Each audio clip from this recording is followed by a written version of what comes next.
Bhagyalakshmi serial ತಾಂಡವ ಮಾತುಗಳನ್ನೇ ಬಂಡವಾಳ ಮಾಡಿಕೊಂಡ ಭಾಗ್ಯ ಕ್ಯಾಟ್ರಿಂಗ್ಗೆ head massage ಶುರು ಮಾಡೋದೆ. ತಾಂಡವ ಎಷ್ಟರ ಮಟ್ಟಿಗೆ ಮನೆಯವರನ್ನು ಕುಗ್ಗಿಸುವುದಕ್ಕೆ ಪ್ರಯತ್ನ ಪಡುತ್ತಿದ್ದಾನೆ ಎಂದರೆ ಭಾಗ್ಯಳಿಗೆ ದುಡಿಮೆ ಇಲ್ಲ, ಅಪ್ಪನಿಗೆ ಬರುವ ಪೆನ್ಷನ್ ಸಾಕಾಗಲ್ಲ ಎಂಬುದು ಗೊತ್ತಿದ್ದೆ ಮನೆಯ EMI ಕಟ್ಟುವಂತೆ ತಾಕೀತು ಮಾಡಿದ್ದಾನೆ.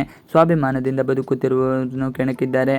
ಮಕ್ಕಳಿಗಾಗಿ ಅತ್ತೆ ಮಾವನಿಗಾಗಿ ಎಲ್ಲವನ್ನು ಸಹಿಸಿಕೊಳ್ಳುತ್ತಿರುವ ಭಾಗ್ಯ ಈಗ ಹಣದ ವಿಚಾರ ಬಂದರೆ ಸೋತು ಬಿಡ್ತಾಳ. ಚಾನ್ಸೇ ಇಲ್ಲ. ತಾಂಡವಗೆ ತಂಡ ಹೊಡಿಸಿದ್ದಾಳೆ. ಭಾಗ್ಯಳಿಗೆ ಸೂಚನೆ ಕೊಟ್ಟ ಬಾಬಾ. ಭಾಗ್ಯಗೆ ಈಗ ಮನೆ ನಡೆಸಬೇಕಾದ ಅನಿವಾರ್ಯತೆ ಇದೆ. ಜವಾಬ್ದಾರಿಯನ್ನು ಹೊತ್ತುಕೊಂಡಿದ್ದಾಳೆ. ಪರೀಕ್ಷೆಯನ್ನು ಮುಗಿಸಿ ಅದೇ ಯೋಚನೆಯನ್ನು ನಡೆದುಕೊಂಡು ಬರುತ್ತಾ ಇದ್ದಳು.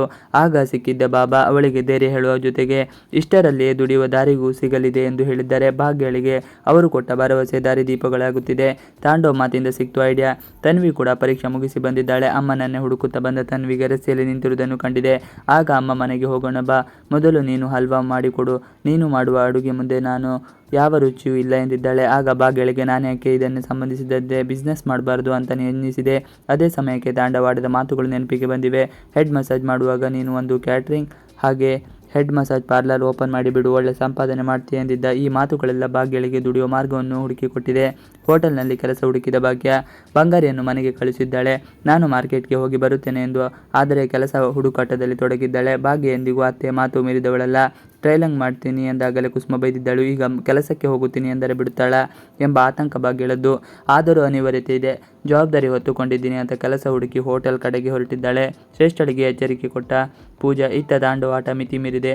ಆಫೀಸ್ನಲ್ಲಿ ಬೆಸ್ಟ್ ಅವಾರ್ಡ್ ಪಡೆದುಕೊಂಡಿದ್ದಾನೆ. ಇದು ಪೂಜಾಳಿಂದ ಸಹಿಸಲು ಆಗಿಲ್ಲ.